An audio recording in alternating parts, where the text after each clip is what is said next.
All right. Well, good morning. Thanks for joining. What we'd like to go through this morning is a quick intro and overview of the Food Shed Co-op. So we always start out all our meetings with our mission, which is to build a local food cooperative, promoting a healthy, ethical, and resilient community. We also go through our values, which are to promote and foster better food choices, cultivate and strengthen our local economy, and inspire and empower community, and champion environmentally responsible practices. So the first question we always get is, why a food co-op? So we have a list here of some of the items that we have identified and why there's so many folks involved with this project. And that's because we have a broken food system. We have unhealthy food, we have poor agriculture practices, unfortunately unethical food production. The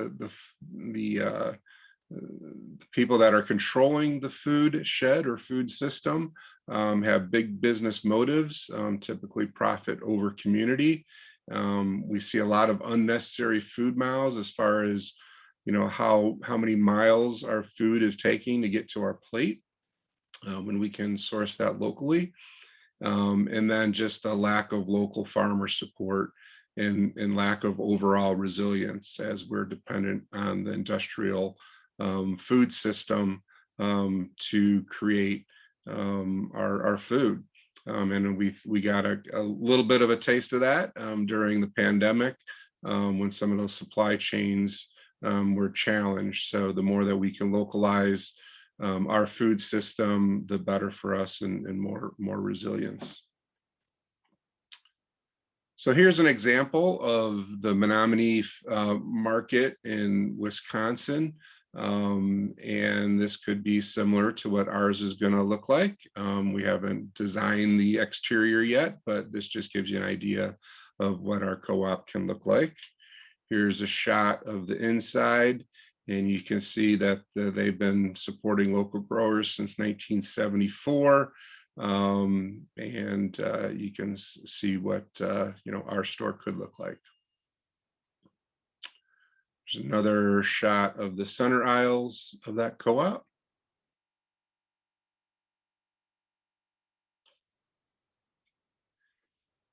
So that brings us to what makes a co-op different.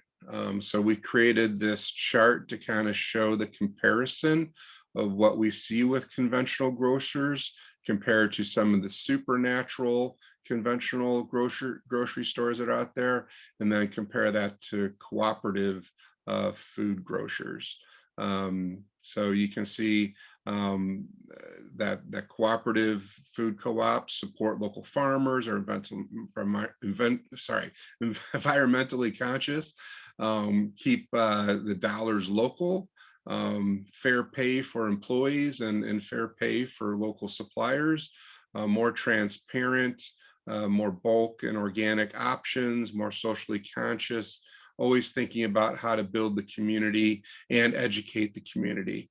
And it's community owned. It's not owned by a corporation that is, sucking all the profits out of your local community. So the bottom line is people and planet, but we're also a for-profit entity.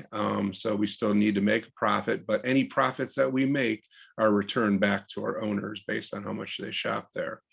And it's a democratic organization where everybody gets a vote as far as how the cooperative is run, and you get to vote for the board of directors. So basically the owners control the cooperative grocery store, not some large corporation.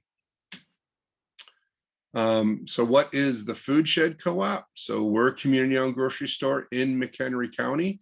There are food cooperatives around the country, and I'll show you here a map here towards the end of the prezo.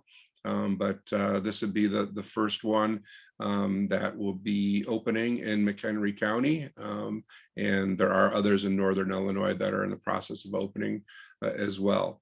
We're going to have more healthy and organic food, clearly labeled food with educated employees. Our goal is for people to know where their food is coming from, and how it's grown, and have employees that can explain that to you. So more local food with the goal to develop as many local direct farm connections as possible. It's important that we create the demand, and then the supply will come behind that. We want to keep our hard-earned money in our community. So once again, profits are returned to the owners. And it is still open to everyone, but owners will have special benefits. And you can see what other co-ops do around the country. Typically that's through discounts or specials, and things like that.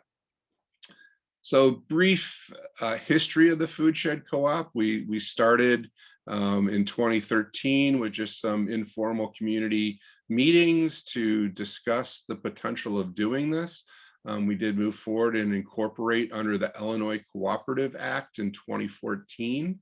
And once again, the Illinois Cooperative Act still is a for-profit organizations, but they basically act in a nonprofit way, and they're mission driven. And once again, the profits go back to the community and owners. We had our birthday on Earth Day, April 22nd, 2014. That's when we started selling ownerships to the public. And then later that year in 2014, we actually won a USDA grant, which helped kick off our project and pay for feasibility work around financials and market studies, so that we can find out if this was going to be, a feasible project and where to open. Then by April 2016, we grew really quickly to 500 owners, and that was our a milestone to start looking for the site, which we started to do. Then we also won another grant from the Food Co-op Initiative, which is a non-for-profit that just helps co-ops open across the country. And we were one of the seed grant winners, which was one of 10 across the country that won that grant. And based on the ratings, we were rated as one of the top startups in the country. We then moved forward with some site negotiations. Unfortunately, a few of them didn't work out. They just weren't feasible, and we certainly didn't want to move forward with something that wasn't going to work out. And then we also had an opportunity to potentially use McHenry County College site, and built a great relationship with MCC, but unfortunately that site wasn't feasible as well due to some external circumstances. But we kept searching, and then we found the land that we purchased for our store late last year. And now we're in our Grow Fund Build campaign, and we need to grow to 1,200 owners so that we can move into our funding stage, and that's what we're working on right now. So here is the site. Our market study showed that we can have an 8,000 square foot store with anywhere from 5,000 to 6,000 square feet of retail. We're still working through that right now. It will be a full line grocery store. And it checked all the boxes that our market study required, which was in our target market in the Woodstock Crystal Lake area. We're very close to Crystal Lake. We're at a major intersection, traffic light, great visibility from the most traveled road in the county. And we have excellent parking, easy access. We're right at the bike path. Since we're building this fresh, we'll be able to design the truck access, and we're going to own the site, which is much better than leasing. And then here's the satellite view of where the store is going to be. So how are we going to open? So like I mentioned, we're in the Grow Fund Build campaign. So we're in the process of growing 1,200 owners. We're hoping to do that by the mid-year mark here in July timeframe. And then we're going to move into the funding round, which we call our community investment campaign. And then we hope to have that completed by towards the end of 2021 so that we can move forward with building the store in 2022 with the goal to open in fall of 2022. So this is where we're at with our owner goals. Like I mentioned, we started selling ownerships back in April of 2014. We had tremendous growth there in the beginning. Then unfortunately, because of the challenges with finding the best site, and then obviously we ran into the challenges of 2020, things got put on hold. But then since we've announced the site, our ownership growth is back. We just have that little gap here that we need to fill right here to get to our goal of 1,200, so we can move forward with funding the site. Here's another co-op in Kalamazoo, Michigan called People's Food Co-op. Just gives you an idea of visualizing what our store could look like. And then you'll see at many co-ops, they often put up statistics about how they support local and organic items and keep statistics so that they can show the impacts on the local community. And we certainly plan to do that as well. So some of the accomplishments, like I mentioned, we had the grant wins. We've got over 11,000 people in our database that we've collected information because they've shown interest over the years. We have over 4,000 Facebook and social media followers. We now have, actually, I think that's up to about 925 owners as of today. We've done hundreds of events, parties, tabling at events for awareness through the years. Obviously that got put on hold last year, but we're hoping to get back out in the community here soon and have a few things set up. And then we have a great Illinois and regional co-op network that we've built of other co-ops and cooperative organizations that all help each other.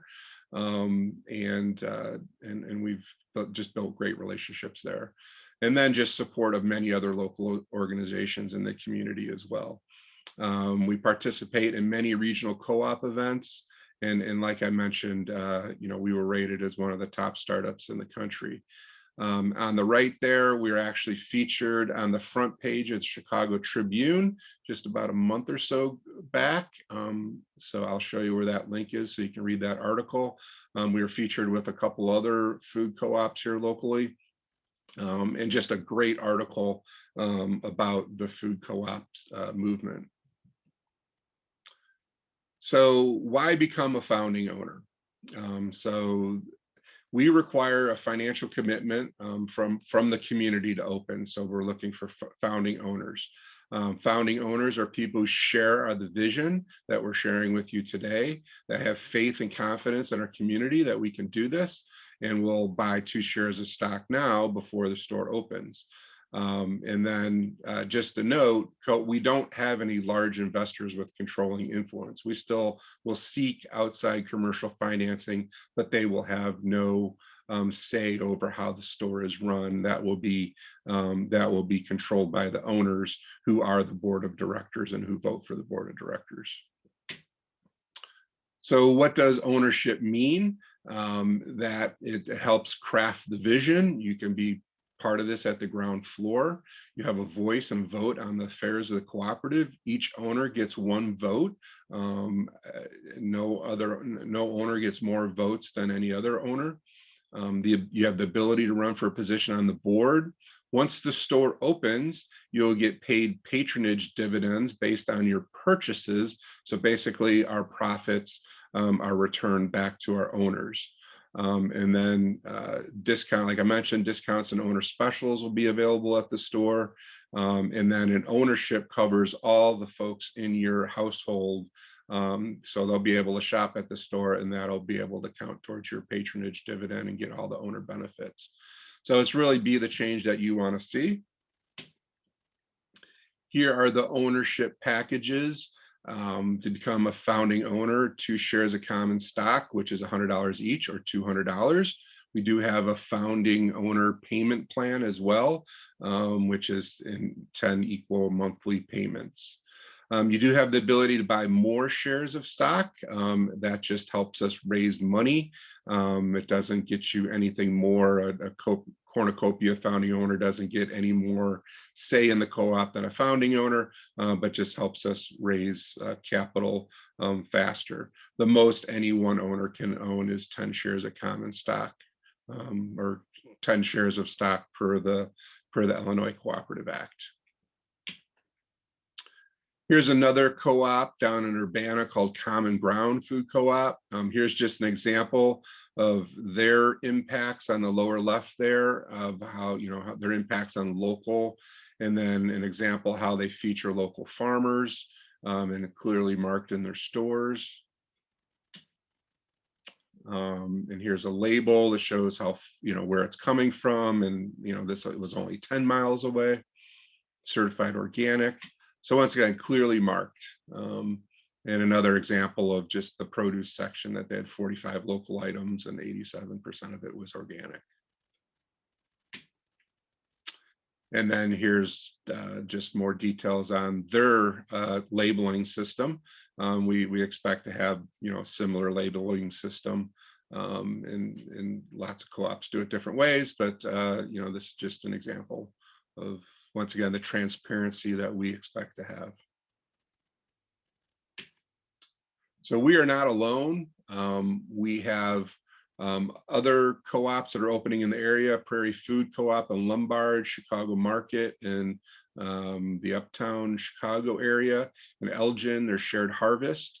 And then there's other co-ops in Illinois and Wisconsin, southern Wisconsin, that are located there, or that are mentioned here on the left.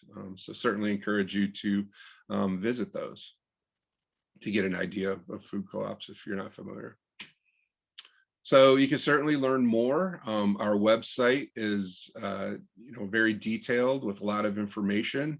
There's a couple other sites there that I'm actually going to bring up here in a minute in a browser. And then I also want to point out the Mike Nowak show. One of our board members, Scott Bricks, was just on with Prairie Food Co-op in Lombard and Chicago Market to do an interview, and it was an excellent interview. And you can watch that recording through his website. Just look up Mike Nowak show, and it's right on the front page there, and you can watch the recording. So I'm going to bring up our website and just show a few other things.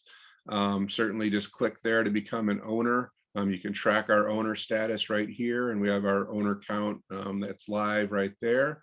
And then also note at the bottom, we've got some great links to some resources. Here's the link to the Chicago Tribune article. I highly recommend reading that. There's certainly some other articles as well here locally with the Woodstock Independent, Northwest Herald. So certainly encourage you to take a look at those, as well as visit our YouTube channel, where we've got some great videos to watch, and soon this one will be posted there so you can share with others. But you can see an overview of the Food Shed Co-op when we announced our store location, quick little animated video about the Food Shed Co-op. So just some excellent videos there to watch and share with others. The other site is welcome to the table.coop, which is a collective of cooperatives that have gotten together called National Co-op Grocers, and they put this website together, which shows you all kinds of information on co-ops. You can watch videos, read articles about cooperatives. Just another great resource. And then another awesome resource is grocerystory.coop, which is actually a book written by John Steinman called The Promise of Co-ops in the Age of Grocery Giants. I encourage you to buy the book and check that out. But he's got great resources on this website. You can look up food co-ops across the country. You can see what co-ops are open and actually, drill right into all the co-ops and see where they all are. So encourage you to, tons of them in Wisconsin and in Minnesota, Illinois, Northern Illinois that's where a bunch of them are starting right now. But hopefully we're going to start filling up this map as well. The other thing I wanted to note here on this website, which is really cool, is you can actually see who owns the grocery store you may be visiting today. So this gives you an idea of, the corporations that are slowly buying up everything and consolidating, which is not good for local food. So that's a resource there. You can look at another video gallery, which we're featured in actually, and then more information on why food co-ops. So just some great resources that are available to you, that are out there. So we could do this. Hopefully you want to be the change that you want to see here for our local food system. And that is all I had. So I will unmute everyone, or you can unmute yourself, I believe, if you have any questions.